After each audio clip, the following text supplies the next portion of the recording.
हम इस बारी अपनी कंट्री के लिए जीत कर ही वापस आने वाले और कोई सेकंड वे नहीं था। तो ये मिजाज होता है तभी तो विजय मिलता है।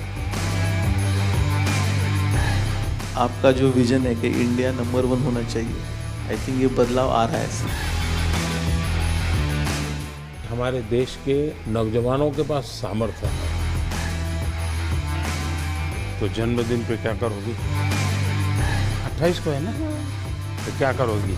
बस मजे करूंगी। बस ये कहाँ है? हाँ, पीछे खड़ा है। ना टाइम, आपका वैल्यूएबल टाइम निकाला हमसे मिलने के लिए। मेरा वैल्यू आप ही है।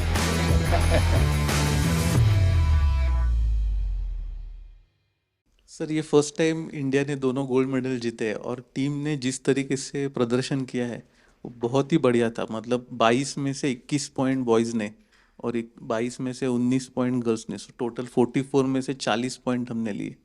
इतना बड़ा बढ़िया प्रदर्शन आज तक पहले कभी नहीं हुआ। कभी नहीं। वहां पर क्या माहौल था? पहली बार हम जीते, सब लोग हमारे लिए भी खुश हो गए बहुत, क्योंकि हमने इतना खुशी मनाया। तो सबने एक्चुअली हर अपोनेंट्स ने भी आके हमें बधाई दी और हमारे लिए एक्चुअली खुश हो गए, even our opponents also. Sir, हमने देखा है कि लास्ट कुछ सालों में बहुत सारे जो स्पेक्टेटर्स हैं वो बहुत रूट कर रहे थे कि दूर दूर से वहाँ पे सिर्फ देखने आए थे ये मैच को, जो पहले मेरे हिसाब से इतना नहीं होता था। तो आई थिंक चेस की भी काफ़ी पॉपुलैरिटी बढ़ गई। तो हमें देख के बहुत अच्छा लगा कि रूट कर रहे हैं। थोड़ा प्रेशर भी होता था, बट इतना हमें सपोर्ट कर रहे, वो एक अच्छा फीलिंग था। और जब हम जीते तब इंडिया इंडिया ऐसे सब रूट कर रहे थे। इस बारी 180 कंट्रीज़ पार्टिसिपेट करी थी, बल्कि जब चेन्नई में ओलंपियाड हुआ था हम बोथ इंडिया टीम हम ब्रॉन्ज जीते थे। वुमेन टीम का लास्ट मैच यूएसए से हुआ था जो हम हार गए थे और हमारे हाथ से गोल्ड चला गया था उस टाइम। तो हम फिर से उनके साथ इस बार खेले। फिर इस बार हम बहुत ज़्यादा मोटिवेटेड थे कि इस बार इंडिया को गोल्ड लाना ही है, इसको हरा रहा है। इनको हराना ही है। वो मैच फाइनली बहुत क्लोज था और ड्रॉ में फिनिश हुआ, but we went on to win the gold sir.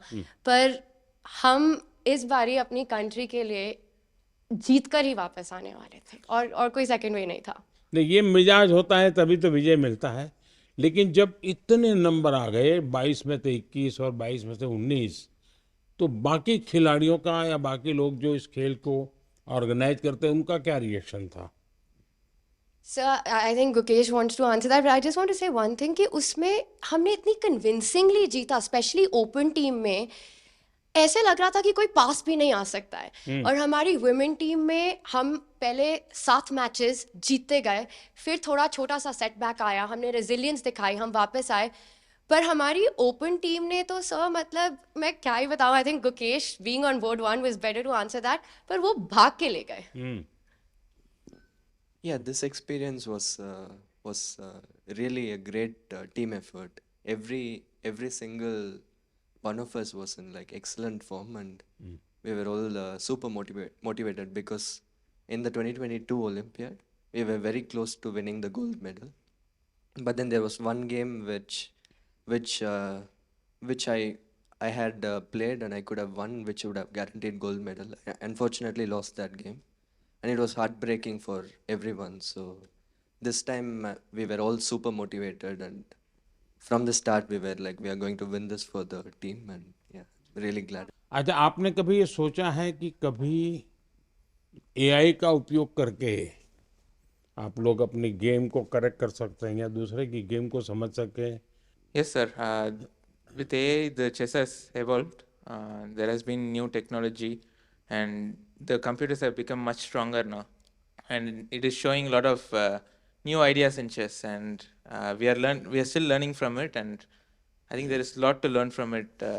Sir, I think अभी ऐसा हो गया है कि एआई के टूल्स सबको अवेलेबल हो गए हैं क्योंकि डेमोक्रेटाइज हो गया है। और अभी हम ज़रूर प्रिपरेशन में यूज़ करते हैं। बताइए। कुछ नहीं सर, द एक्सपीरियंस तो बहुत कुछ नहीं, ऐसे ही जीत लिए। हैं?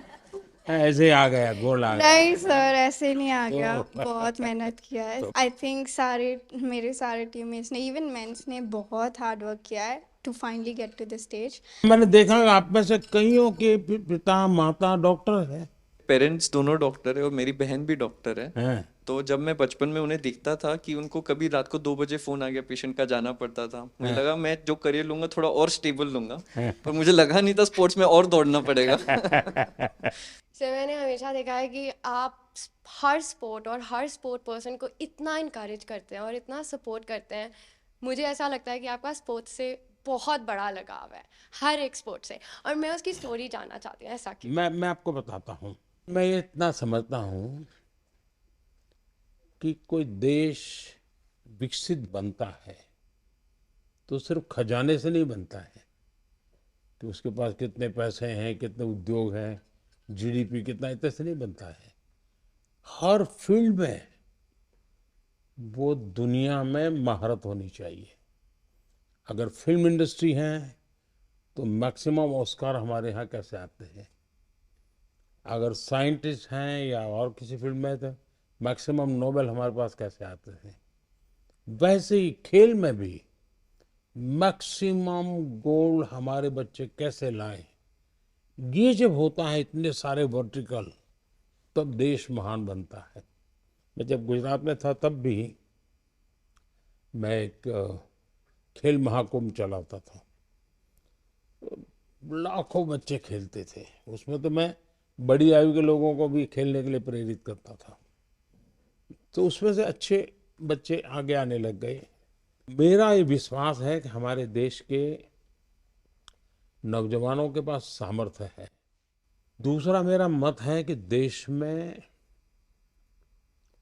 समाज जीवन का जो अच्छा वातावरण बनाना है, तो स्पोर्ट्समैन स्पिरिट जिसको कहते हैं, वो सिर्फ स्पोर्ट्स के खिलाड़ियों के लिए नहीं है, वो कल्चर होना चाहिए, समाज जीवन में कल्चर होना चाहिए। हर रोज इतने बड़े बड़े डिसीजंस लेते हैं, तो आप क्या एडवाइस करेंगे हमारे लिए कि ये प्रेशर सिचुएशंस कैसे टैकल कर सकते हैं?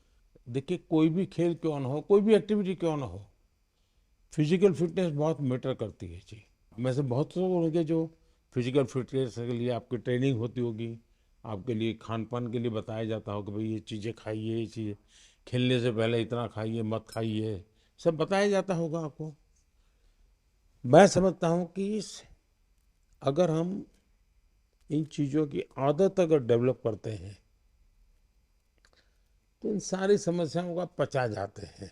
देखिए, डिसीजन मेकिंग के लिए आपके पास बहुत इन्फॉर्मेशन होनी चाहिए, बहुत इन्फॉर्मेशन, और पॉजिटिव नेगेटिव सब होनी चाहिए। आपको पसंद आता है ऐसा ही सुनने का आदत लगती है, मनुष्य का स्वभाव होता है, जो अच्छा लगता है वही सुनता है, तो वो फिर डिसीजन में गलती होती है। लेकिन आप हर प्रकार की चीज़ को सुनते हैं, हर प्रकार की चीज़ों को जानने का प्रयास करते हैं और खुद एनालाइज करते हैं, और कहीं समझ नहीं आए तो बिना संकोच किसी जानकार को पूछते हैं, तो फिर आपको कठिनाई कम आती है। और मैं मानता हूं कि कुछ तो अनुभव से आ जाता है, और जैसा मैंने कहा कि योगा, मेडिटेशन, इसकी सचमुच में बहुत ताकत है जी। सर, हम अभी 2 हफ्ते खेले तो अभी पूरा थक गए, पर आप सालों साल दिन भर इतना काम करते, इतने मतलब पूरा ब्रेक भी नहीं लेते, તમે કેવી રીતે what's the secret sir for your energy? आप इतना जानते हो and then also you are open to learning and open to the world. और आप हमेशा हर स्पोर्ट पर्सन को आई थिंक इतने जोश से भर देते हो टू परफॉर्म। और मैं आपसे पूछना चाहती हूँ कि अगर आप हम सबको एक एडवाइस देना चाहो, आप जहाँ चेस को देखना, शतरंज को देखना चाहते हो। देखिए, ऐसा है, जीवन में कभी संतोष मत मांगिए। सेटिस्फेक्शन नहीं होना चाहिए किसी चीज का, वरना फिर नींद आना शुरू हो जाता है। तभी आप आलस 3 आ घंटा जाती है। सोते हैं सर। हाँ, आप सिर्फ 3 घंटा सोते हैं। हमारे भीतर एक भूख रहनी चाहिए, भाव, कुछ नया करने की, कुछ ज्यादा करने की। हम लोग सभी टूर्नामेंट तभी जीते थे, और हम लोग बस में से आ रहे थे और आपका स्पीच हम लोग लाइव देख रहे थे, और आपने वहाँ पे अनाउंस कर दिया वर्ल्ड में कि भारत ने ये ऐतिहासिक 2 गोल्ड मेडल जीते, और हम सब लोग उस टाइम साथ में बस थे। हमें इतनी खुशी हुई सबको कि आपने ये आपके स्पीच में अनाउंस कर दिया पूरे दुनिया के सामने। मैं 98 में मैंने फर्स्ट ओलंपियाड खेला, और उस टाइम पे गैरी कास्परोव, कार्पोव, ये सब लोग खेलते थे और हम लोग उनका साइन लेने के लिए दौड़ते थे, ऑटोग्राफ।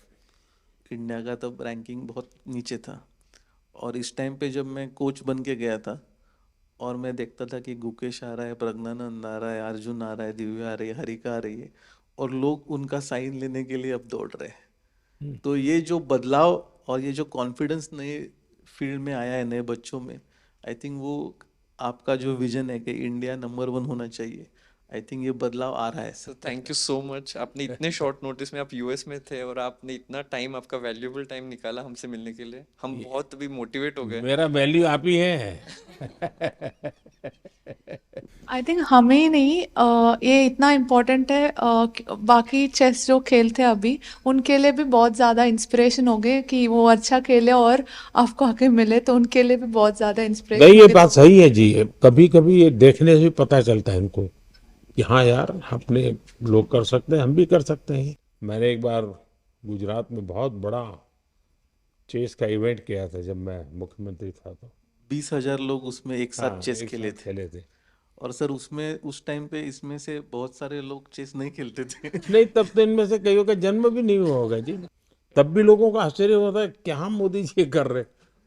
अच्छा, 20,000 को जब बिठाने की जगह भी चाहिए, तो बहुत बड़ा पंडाल बनाया था मैंने। तो हमारे अफसर लोग भी कहते थे, साहब अब ये इसके लिए इतना खर्चा। मैंने कहा इसी के लिए खर्चा करूंगा मैं। सर आपने जब इतना मुझे एनकरेज किया ये, वाह। तो मैं इतना खुश हो गई थी कि मैंने कहा अब तो मुझे पूरी जान लगा देनी है चेस में और मुझे अब तो इंडिया के लिए हर समय मेडल जीतना है। वाह। और मुझे मतलब मैं तब बहुत ज़्यादा ही खुश थी और हैं। फिर तब आपने एक तो उसी उसी में थी तुम। हाँ हाँ। और ये तब आपने साइमल ऑर्गेनाइज किया था और बहुत सारी लड़कियां खेल रही थी तब। वाह। तो उस समय तुम्हें वहां कैसे ले आए थे? तब मैं एशियन अंडर 9 जीती थी, तो किसी ने मेरी मम्मी से कहा कि बहुत बड़ा इवेंट हो रहा है गुजरात में गांधीनगर में, तो मुझे तब बुलाया था। तो ये मैं रख सकता हूँ ना? Yes sir. सर फ्रेम करवाना था बट इतना हाँ? फ्रेम करवा के देना था आपको बट नहीं बेटा, कोई चिंता नहीं। हाँ, ये मेरे लिए बहुत अच्छी मेमोरी है। तो ये शॉल रखा है कि नहीं रखा है? यस सर रखा है। है? सर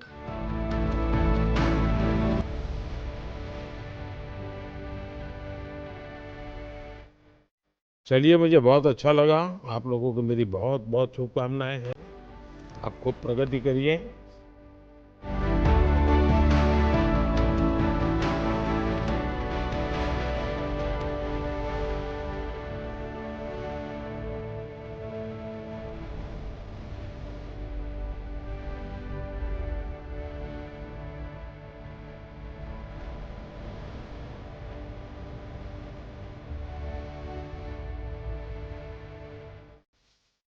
ताज़ा खबरों के लिए हमारे चैनल को सब्सक्राइब करें और बेल आइकन दबाएं।